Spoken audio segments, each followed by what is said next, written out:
So apparently tourists are acting like complete fools in Japan. Um Typically tourists don't act correctly anyways, but it seems to be getting worse lately according to Japan. So we're going to watch a video on it. It's called Japan versus Foreign Tourists: A Worsening Situation. Yeah, I So want to last week I see. was in Kyoto having a quiet stroll through the entertainment district of Gion, a stunning area where it's not uncommon to see kimono-clad geisha in their striking white makeup wandering up and down the streets. There's an authenticity to Gion, particularly on the south side with its alleyways and wooden townhouses, a That is sense that really it's remained interesting. unchanged for centuries. I would love and to therefore, visit. for a Japanese city. I That's why promise I won't I love it. cause So a imagine my problem. horror when a few days after I left Kyoto, the city announced that it was taking the radical step to ban foreign tourists outright from the very place that Oh I'd my just God. been stumbling around. My initial thoughts Whoa. were, my God, what did I do wrong? What did I do? Not again. It But wasn't you. fortunately, turns out it was nothing I did, although the blame does indeed reside with foreign tourists. More specifically, foreign tourists treating geisha like costume characters in a theme park, getting up close, firing off selfies, touching Yeah, their taking kimonos, and pictures even, in and- some of the worst cases, pulling on their hair. Oh, I mean, things man. were already pretty bad, with signs plastered up the How are people that bold? Why would you touch anyone? Like that's so street, reminding weird. tourists of the 10,000 yen fine for taking photos without permission. But clearly that wasn't enough, leading to this very It sad wasn't? move that I think most Well, did they people would enforce kind of it? agree is completely understandable. Honestly, I think the solution is actually fairly simple. Dress up members of the Yakuza as geisha and have them walk around Gion in circles, waiting for unsuspecting What? tourists to pull on their hair. God forbid, that would certainly lead to some interesting results. But today I want to talk about this and Okay. some pretty worrying stories involving foreign tourists, because this isn't just a Kyoto problem. There's stories up and down Japan that might shock and surprise you. And it certainly doesn't help that there's been some highly publicised incidents involving foreign I've influencers seen this doing guy. unspeakably shitty things as well. Ugh. But I'd like to think nobody here who watches these videos would ever grab a Disgusting. geisha's kimono or defile a sacred temple. I don't want to sit here and give you a stern, condescending lecture. I don't want it to feel like you've been summoned to the school principal's office for bad behaviour. Or maybe I do. Maybe I want to go mad with power. You know, it's funny when I chat to people about coming to Japan, there's so much fear. Fear about making a faux pas or screwing up the etiquette, because Japan does have a lot of rules and things that we're not accustomed to while you're here. But look, here's the Okay. thing. You really don't need to worry about putting a foot wrong here. Perhaps with the exception of not taking off your shoes and trampling all over a tatami mat floor. In which case you quite literally have to worry about putting a foot wrong. Apart from that, nobody here will ever get mad at you for making a simple, honest mistake. The Well, yeah, of course they're people. It's not like they're gonna like beat you up or something for making a small mistake. If as long as you're still trying to, I don't know, just blend, you know. But of course, that's not what we're talking about here. People definitely take it too far.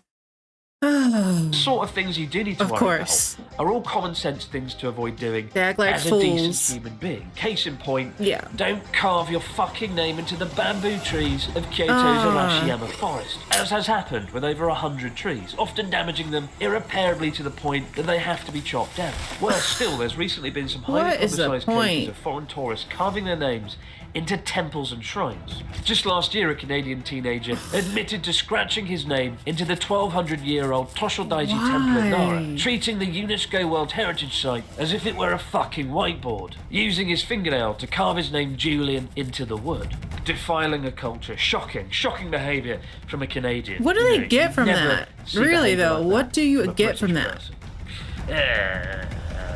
person.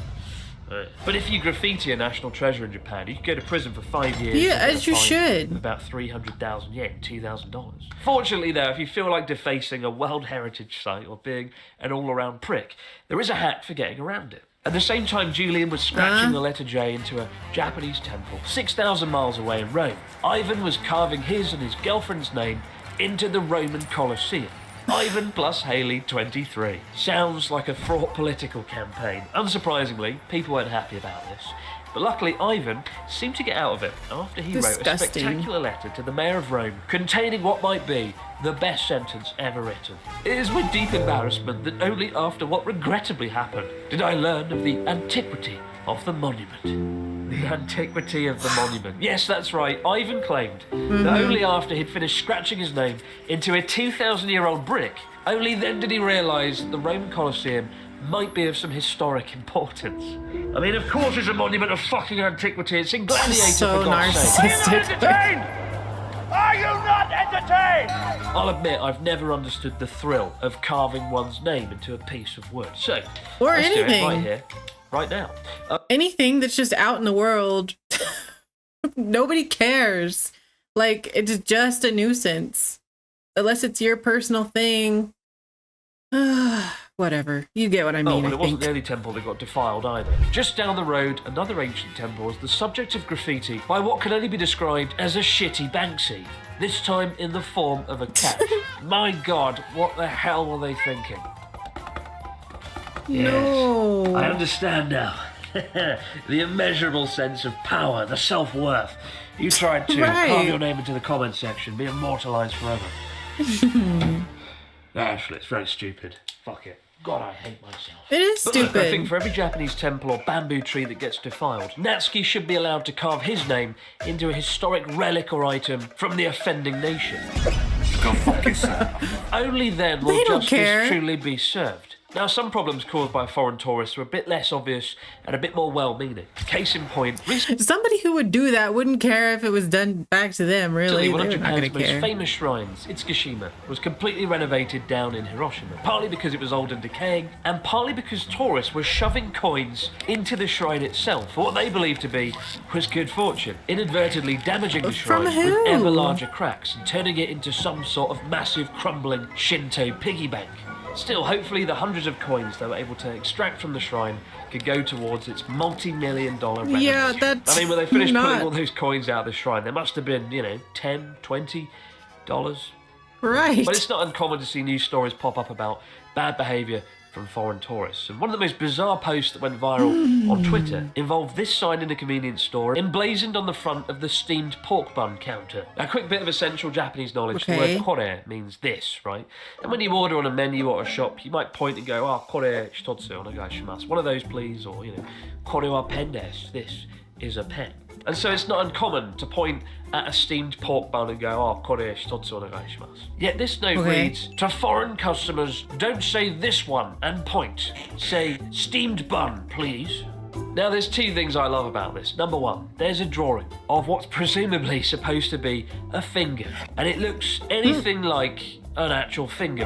That's not what you want to see drawn on the front of the steamed pork bun counter. Awful. And the second thing I love is that the sign is written in Japanese kanji characters while being aimed at foreign customers who probably aren't able to read it No in the first way place. can they read You know, that. odds are if you can speak Japanese, you probably will say, Nikuman onegaishimasu. Steamed pork bun, please. Clearly, somebody working at the convenience store has had a traumatic encounter and desperately needs to learn how to draw a finger.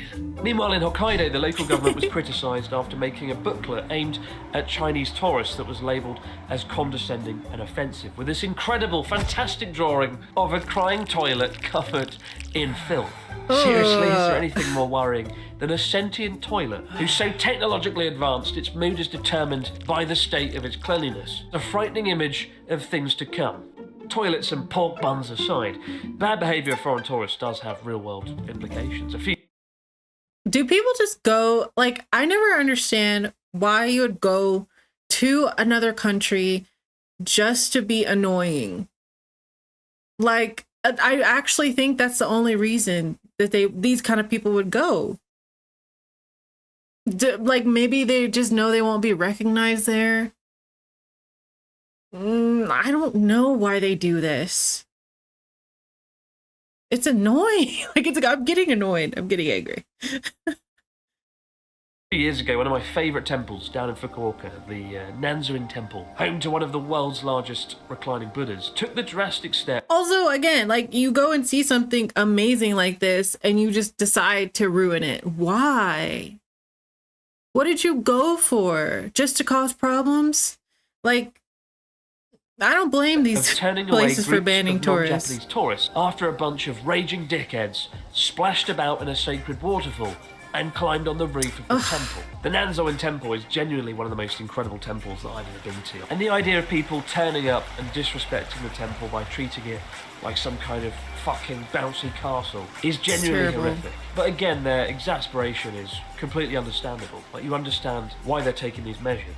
So what's the future look like for Japan in the face of mass tourism? It's important to remember that mass tourism is a relatively new concept here. As recently as 20 years ago, they had an average of about 5 to 6 million overseas tourists every year. This year, still it's a lot. predicted to be 33 million. Japan has done such a good job maintaining its traditions and customs, ones that often feel very much at odds with the modern world, and it's what makes the country so profoundly rewarding to explore. And there's no doubt unchecked mass tourism, the kind that the country wants, does run the risk of degrading that magic, particularly in cities like Kyoto. You have to do something like more security. At a sacred mountain temple called Haguro in Yamagata. And at the time there was a lot of debate amongst the monks and the local practitioners at the idea of actually sharing it at all and encouraging tourists to visit and experience it. The moment you commercialise aspects of your culture like that... Well, you can also just have a limit, like a daily limit of a few people, or however many you're comfortable with, if that's what you want to do. You just have to have limits on things. And even just in the city, maybe they could have a limit somehow of how many people they allow to come in who are tourists at the moment, you know, you run at the a risk of time. degrading it. Fortunately, And in more that case, security. they kind of struck the right balance by limiting the number of people who could do the tour and using the income they derive from it to help keep those traditions alive. I And should have Kyoto left has it absolutely playing. benefited from the same thing, opening its doors to all its sacred temples and shrines, mostly without incident, without any Perfect. problems. With this ban kicking off next month in April, I'll be sad next time I'm in Kyoto, knowing that one of my favourite areas to stroll around is now strictly off limits. And I sort of worry, where will it end? What other areas might get sort of shut down? Not just in Kyoto, but around Japan. But at the same time, if it helps preserve the city's identity, and more importantly, helps geisha feel safe from ill-mannered idiots, then that's absolutely for the best. Yeah. But what do you think, guys? Is banning tourists a step too far or a necessary evil for preserving Kyoto? Let me know in the comments below. But for now, guys, as always, many thanks for watching. I'll see you right back here to do it again on Abroad in Japan. As for me, now I've discovered the simple thrills of graffiti, I'm going to go and carve a donkey into the wall. Nobody can stop me. I have no friends and I hate myself. Oh. I think the answer is depending on what they want. If they rely on tourism, they're going to have to just do what that temple did, which is limit the amount of people allowed at a time. It's that simple. Or increase security and make sure there's plenty of warnings posted everywhere that they will not hesitate to remove or arrest or fine, and make it heavy fines.